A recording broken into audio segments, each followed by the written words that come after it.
اعوذ باللہ من الشیطان اللعین الرجیم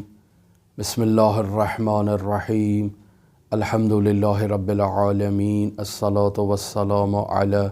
اشرف الانبیاء والمرسلین وعلی آلہ طیبین الطاہرین المعصومین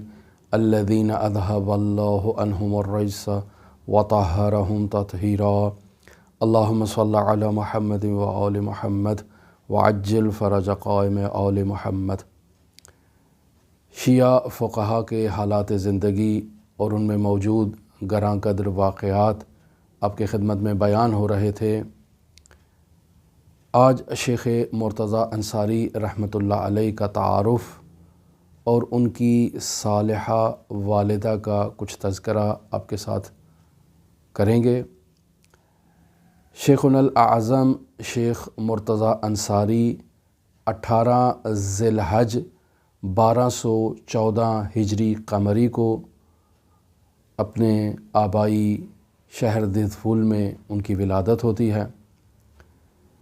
غدیر کا دن ہے۔ امیر المؤمنین علی ابن ابی طالب علیہ آلاف و تحیت و ثنا کی خلافت، جانشینی، ولایت اور وصایت کا اعلان فرمایا ہے رسول خدا صلی اللہ علیہ وآلہ وسلم نے۔ اس بابرکت دن ولادت کی مناسبت سے والدین نے اس مولود کا نام مرتضیٰ رکھا، اور چونکہ یہ مولود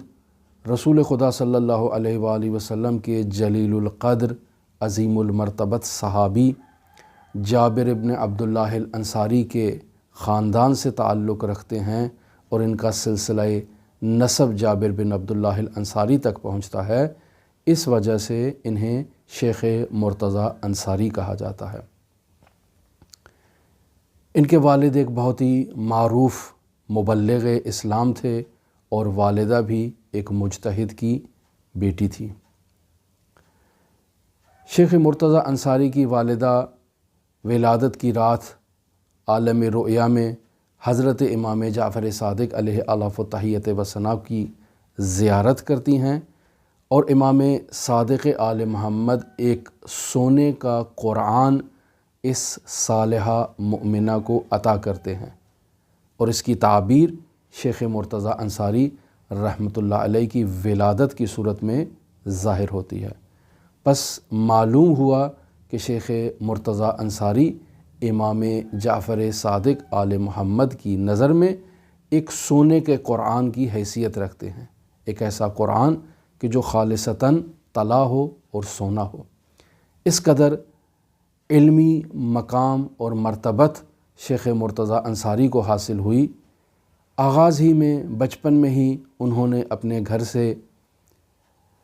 صالحہ ماں کے ہاتھوں تربیت پائی۔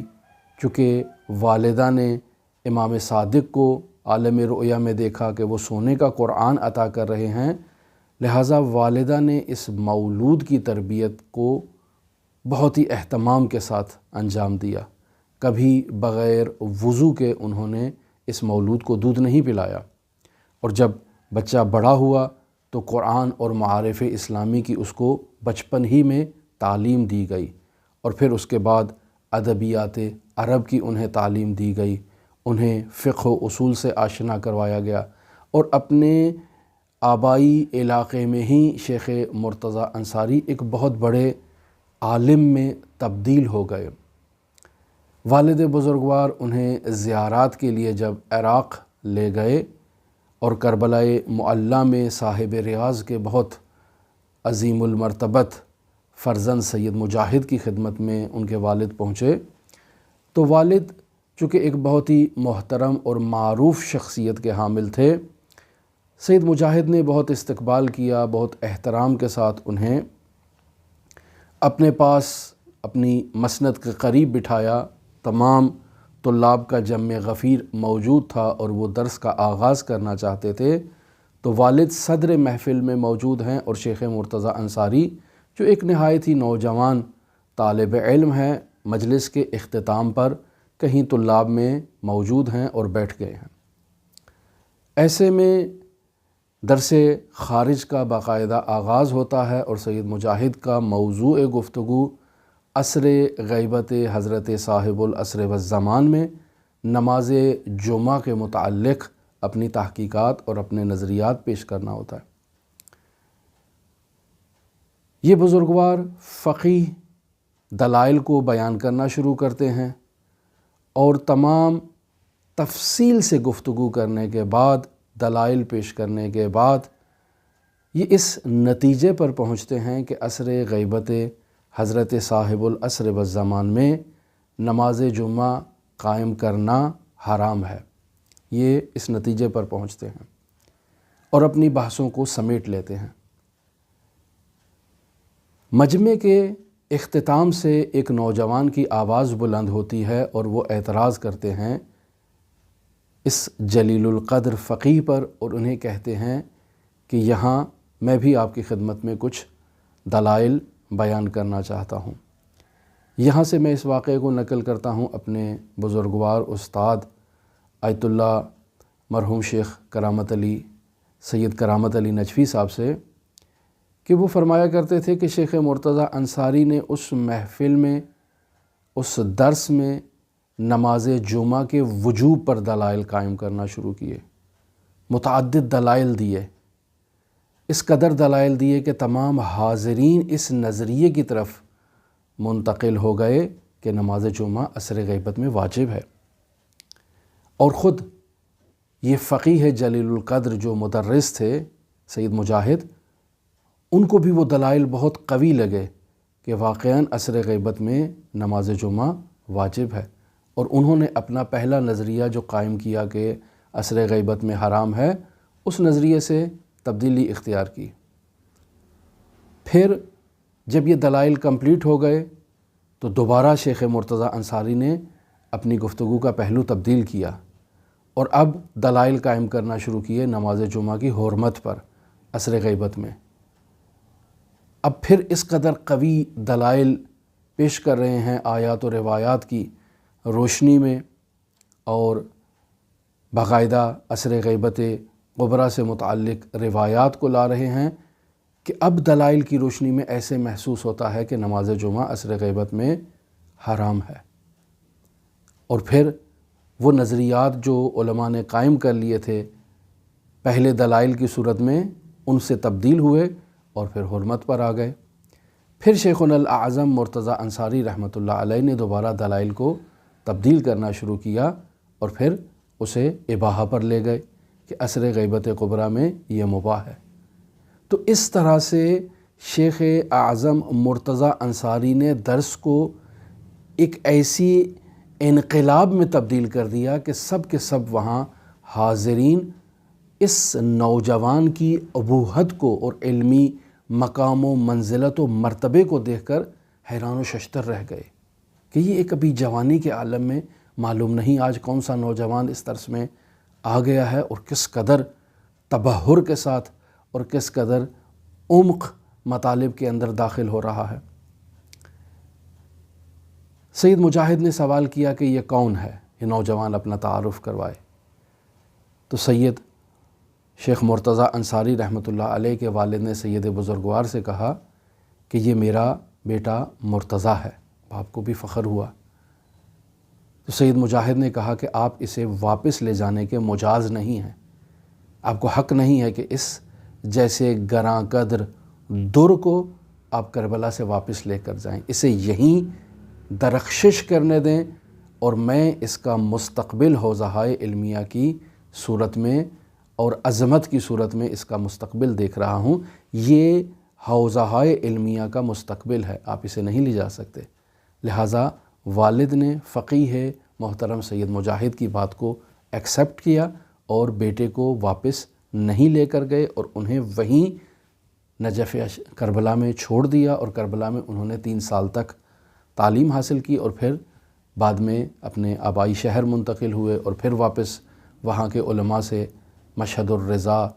اور کاشان میں مرحوم نراقی سے استفادہ کیا، اور اس کے بعد پھر واپس نجف اشرف عراق پہنچے، اور وہ واقعات جو میں آپ کی خدمت میں پہلے بیان کر چکا ہوں۔ تو اس قدر جلیل القدر فقیہ تھے یہ شیخ مرتضیٰ انصاری، اور شیخ مرتضیٰ انصاری رحمۃ اللہ علیہ کا جو انتقال ہوتا ہے وہ 18 جمادی الثانی کو ہوتا ہے اور سال ہے 1281۔ تو اس طرح شیخ مرتضیٰ انصاری کی ٹوٹل عمر 67 ایئر ہے، 67 سال۔ نجف اشرف میں آپ کا انتقال ہوتا ہے اور حضرت سید الاوصیاء امیر المؤمنین علی بن ابی طالب علیہ الاف و تحیت و ثنا کے حرم مطہر میں انہیں دفن کر دیا جاتا ہے۔ اور گزشتہ روز آپ کی خدمت میں جو واقعات پہلے جو بیان کر چکا ہوں اس میں یہ بیان ہوا کہ وہ عظیم المرتبت عارف، جلیل القدر عارف، جو تمام عرفاء کا سلسلہ آغاز ہے اور عرفان فقاہتی نجف اشرف کی بنیاد ملا جولا کے علاوہ اگر مد نظر رکھی جائے تو وہ سید علی ششتری ہیں کہ جنہوں نے باقاعدہ حوزہ علمیہ میں عرفان کی بنیاد کو رکھا اور باقاعدہ اس کا بیج بویا اور حوزہ نجف کو حوزہ عرفانی میں تبدیل کیا، اور شیخنا الاعظم مرتضیٰ انصاری کی عرفانی تربیت کی، اخلاقی تربیت کی۔ یہ سید ششتری، سید علی ششتری بہت روتے ہیں شیخ مرتضیٰ انصاری کے انتقال پر، اور شیخ مرتضیٰ انصاری انہیں اپنا وصی قرار دیتے ہیں کہ میری نماز میت پر سید علی ششتری نماز پڑھائیں گے اور میرے بعد میرے درس کو بھی یہی آگے چلائیں گے۔ 6 ماہ کی مدت انہوں نے وہ درس وہیں سے آغاز کیا جہاں شیخنا الاعظم مرتضیٰ انصاری چھوڑ کر گئے تھے درس کو، اور بہت رو رہے ہیں شیخنا الاعظم مرتضیٰ انصاری کے جسد خاکی پر۔ تو جب لوگوں نے موت برحق کی باتیں کرنا شروع کی اور انہیں صبر و تلقین کرنے کی کوشش کی تو کہا آپ نہیں جانتے اس جلیل القدر مرد کے سینے میں کیسے اسرار موجود تھے کہ جو اس نے فاش نہیں کیے اور منتقل نہیں کیے۔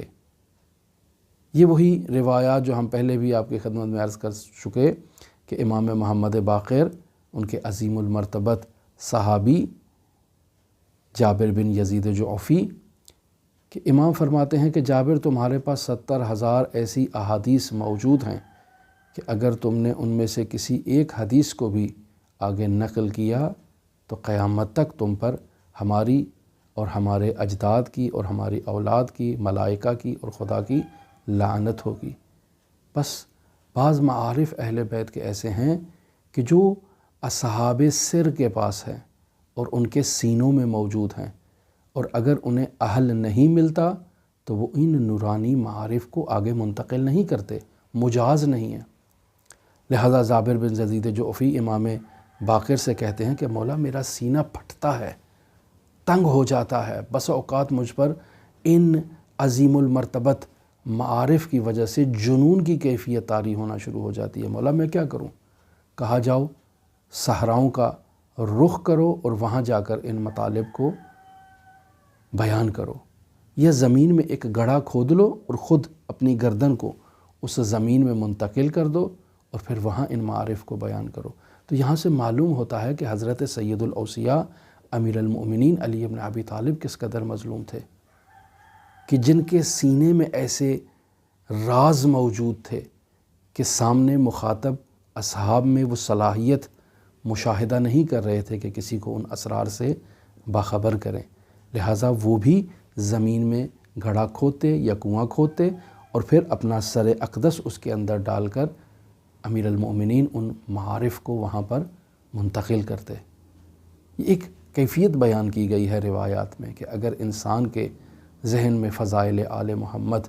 مناقب اور کمالات اور ایسے اسرار موجود ہوں تو انسان اس روش کو اپنائے کہ نا اہل کے سامنے اسے بیان نہ کرے، اسے زمین کے سپرد کر دے، صحراؤں میں اسے بیان کر دے۔ تو شیخ مرتضیٰ انصاری کے سینے میں بھی ایسے بہت سے اسرار موجود تھے کہ سید علی ششتری کہتے ہیں کہ انہیں نجف میں اہل نہیں ملا کہ یہ ان اسرار کو اور ان معارف کو کسی تک منتقل کرتے، لہٰذا 67 سال کی عمر میں شیخ مرتضیٰ انصاری کا نجف اشرف میں انتقال ہو جاتا ہے۔ ہماری خواہش تھی کہ ہم ان کی صالحہ والدہ کے بارے میں بھی آج کچھ بیان کرتے، لیکن آئندہ درس میں اسے موکول کرتے ہیں۔ خداوند متعال سے یہ دعا ہے کہ شیخ مرتضیٰ انصاری کی روح کو بلند مرتبہ عطا کرے، حضرات اہل بیت علیہم الصلاۃ والسلام کے جوار میں انہیں مزید رفعت مکانی عطا فرمائے، اور ہمیں ایسے جلیل القدر فقہا کے آثار سے استفادہ کرنے کی توفیق عطا فرمائے۔ آپ تمام مؤمنین کے لیے نائب الزیارہ بھی ہوں اور دعا کو بھی ہوں۔ اللہم صلی علی محمد و آل محمد وعجل فرج قائم آل محمد۔